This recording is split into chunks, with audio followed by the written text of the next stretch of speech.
বিভিন্ন reading a বলে যাচ্ছি, 7 চাকরা মেডিটেশন, ইনার ওয়ার্ক করো, পার্টনারকে চেঞ্জ করার যে মোটিভেশন, পার্টনার কবে চেঞ্জ হবে, পার্টনার কবে ক্ষমা চাবে, বদলাবে, নিজের ভুল কি বুঝবে। একটা কথা আমি বারবার বলি, পার্টনার কি টডলার, পার্টনার কি এই এখন আমার ভুলভাল এক্সাম্পল গুলো আসবে, পার্টনার কি কোমায় গিয়ে থার্ড পার্টি রিলেশনশিপে যান, নাকি পার্টনার কোমায় গিয়ে ভেন্টিলেশনে গিয়ে তারপর তোমাকে রিজেক্ট করেন, ইগনোর করেন।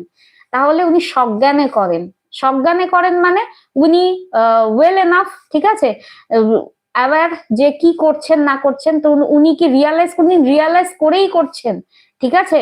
তো ওনার চেঞ্জ, ওনার বদলাবের অপেক্ষা না করে নিজেকে বদলাও, ঠিক আছে।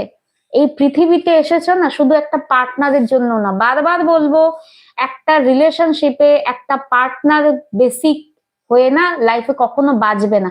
এটা আমি আবারও